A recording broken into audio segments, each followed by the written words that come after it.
Star Wars Action News is brought to you in part by Dorkside Toys. At DorksideToys.com, you can get the latest Star Wars toys, as well as Marvel, G.I. Joe, The Walking Dead, and more. Run by toy fans, you can be assured your order will be given great attention and packed with care. Sign up to their social channels now for stock alerts, reviews, and toy and movie news. DorksideToys.com. You'd be a dork not to shop there.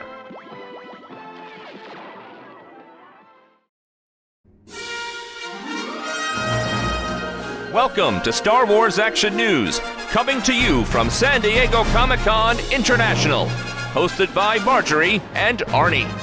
Be sure to come to swactionnews.com to see hundreds of photos from the convention floor and chat with other listeners about the news and exclusives from San Diego Comic-Con.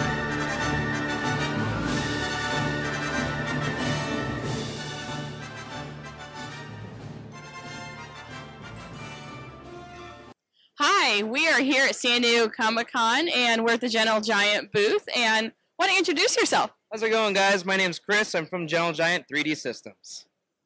Okay, and what do you want to talk about first, Arnie? There's a lot of stuff here. Yeah, we got the minibus behind us, but Chris, I think I just want to talk in general about the Star Wars line to begin. So you've got a few minibus on display here, a few of the jumbo figures. It seems like the focus is shifting a bit. I mean, when we started covering Gentle Giant, it was the minibus back with episode 2, and then it kind of really grew into the statue line, the maquette line, all of that going on.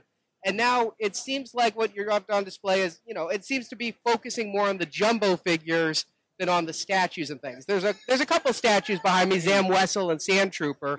Is that kind of the direction the Star Wars line is going in? All right, so this is kind of the calm before the storm of Star Wars 7. So a lot of the easier to make figures are the rotocast Kenner figures. So we're able to produce those at a faster rate than the average mini bust. So we're kind of been designing and prototyping our Star Wars 7 stuff right now. You'll be seeing a lot of that by the end of the year and the fall. But we've had so much backlog of the Kenner figures that we've just been trying to rip them and put them out as fast as we can. And are you trying to get the entire vintage line in the jumbo set? If people keep on buying them, we're going to keep on making them. And there are collectors out there that are completists that have every single last one, every single card. I have one collector friend who's got wall-to-wall. Now he's working on the ceiling.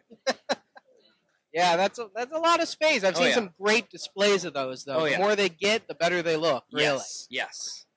And so behind us, you've got a couple of the minibus there. The top right is the Premier Guild exclusive set, right? Top right, Premier Guild exclusives. You guys have probably already seen these. We solicited these at the beginning of the year. To the left, we have our classic Star Wars logo bookends. It hasn't been solicited yet, but this is the prototype that we're just showing off at Comic-Con. We have something that we've already shown off, the Han Yevon. Now we have the Luke Skywalker Yevon. And over here is a Darth Vader classic, larger style mini bust. And the first one that we're going to be doing is a GameStop exclusive. So what is the scale of that? To be honest, the scale, roughly the regular ones is about 1/6, but we haven't really decided where it's going to be hovering, 1/6.5, 1/7. We'll get the inches and the dimensions out as soon as we can, like once these things are finalized. Again, that's the prototype, so it might change. Yeah, I was wondering about the base, because it's kind of going back to, again, when you started the minibus line in 02, you had the more tapered bases. So the reason why we're doing this is because as time goes on, materials and costs are driving the prices up, and I'm sure you guys have noticed that. It's getting to be like $100, $120 for your regular minibus. Now, with this, we're going to be hollowing out the back, taking off the arms, putting a nice base on it, and trying to make it at least $60, relatively. I mean, it might be a little bit more, might be a little bit less, just depending on the characters and how much it's going to weigh. Now, you say hollow out the back. That kind of makes sense with Vader, but does that mean Luke Skywalker's going to look like a lightsaber came in and kind of carved a piece? You know, we're going to try and make it as tastefully design heavy as possible. I know that one of the first ones that we did was the Mace Windu with the no arms. It looked like Django and Jabba got their revenge at the same time. Especially with that facial expression, it was like he was screaming. So we're going to try and design the best way possible. You know, maybe a calm-looking classic pose, not so much in anguish or despair. Very cool. And the bookends have been kind of a big thing for you going on. A lot of people, they might not be heavy into minibus, but they've got the whole gambit of DVDs, and they want to show off their DVD collection every single edition that they have. So they buy our bookends and hold up their DVDs, along with all the books and comic books. Very cool. And kind of moving over here, we've got another set of bookends, the Mandalorian symbol. Okay, so I showed this one on Facebook. No, sorry, not on Facebook. I sent it over to the Mandalorian Mercs, and they just went wild. That one is same boat with the Star Wars Classic logo. It's a prototype. We're showing it off here today for San Diego Comic-Con. Hasn't been solicited yet, but we're going to be doing it. And to the right of that is our Sand Trooper. We haven't done a classic Star Wars, pre-trilogy statue in a while. And a lot of people have been messaging me, hounding the product development team as well. And so this is kind of our answer to it. You know, he's kind of walking through the desert, looking for some rebels, maybe looking for those droids, sweating his suit, but I think it's a badass pose. And then Zam Wessel, kind of an unusual choice. Attack of the Clones doesn't seem to get the love from merchandising that it used to. But a lot of people love our Sucker Punch line. A lot of people love our Honey Trap line. And they said, the next one that we want to see is Zam Wessel. So we put her on a big base, showed off the gun, showed off the little creature that she tries to assassinate Padme with, just to spice it up a bit instead of a static pose. I love that you have the Cohoon on the base there. Oh, yeah. Pretty awesome. Creeping and crawling around. And then I see a Force Awakens banner. Okay, so we did make this announcement on live TV this morning. We are going to be doing Star Wars 7 pieces. Nice. And so, can you reveal at all which product lines that will encompass? Something that we've done before. Okay. That's as much as I can give you. I'm sorry. Right. As soon as I get more information, you'll be the first to know. All right, thank you. The only thing I can think of is, would you consider retrofitting jumbo-style figures and creating new sculpts? You kind of did that on the Marvel Secret Wars line, making a Deadpool and characters that weren't made. So it's not out of the realm of possibility. I mean, if a lot of people want it, I'd say we could probably do something. All right, and speaking of the jumbo figures, we got a good display of them over here, including...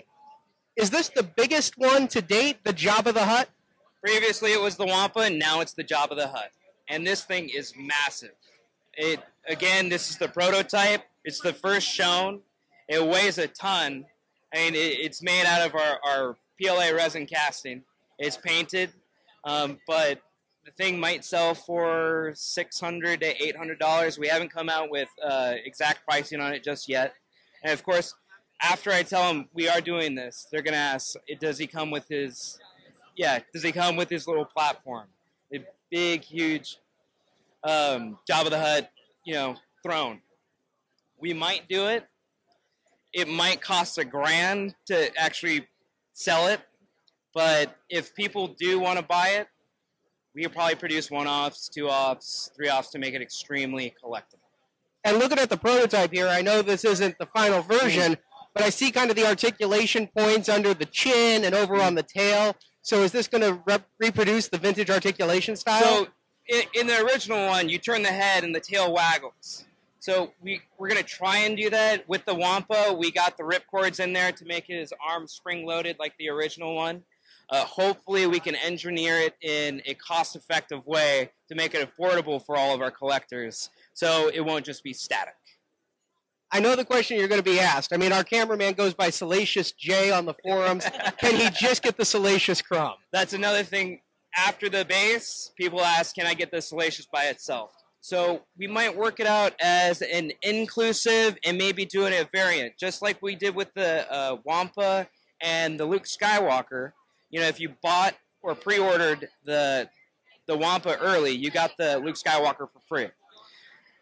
A lot of people, they didn't really want the Wampa or necessarily had the space for it. So it is big. And so they just wanted the Luke. And so that might be an option. And I know that there's a whole replica prop forum and group that only makes the Salacious Crumbs. I bet they'll go wild for it. Nice. And then you've got some other figures out here, the exclusive droids 3PO and R2 and some other stuff we saw at Celebration. And is the original trilogy focus of this line going to continue with the Force Awakens merchandising push? I'm sorry, repeat the question one more time. Are you still going to be making original trilogy jumbo figures during the Force Awakens and beyond? The jumbo figures will continue with the classic line. We'll try and group them up as best as possible. I know we did all the bounty hunters, then we went Hoth heavy, and then we did previously way back when we did all the Mos Eisley Cantina characters. So we'll try and keep it all together in classic as much as we can.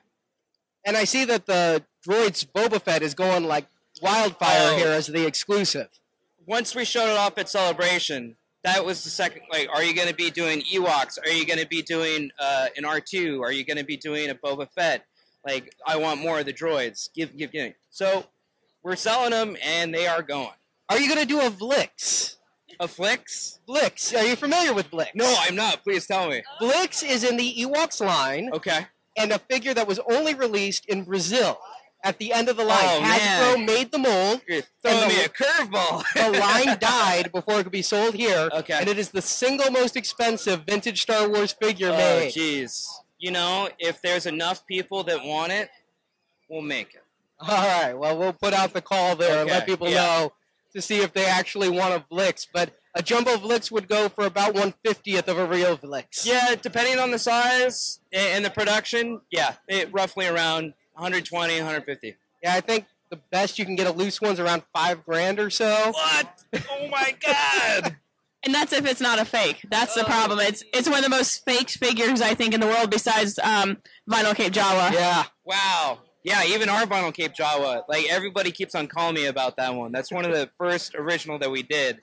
Vinyl Cape and Fabric. Those are always sought after. All right, well, Chris, it's great to see you again. Great to see you, too. Have a good convention, and we'll talk to you soon.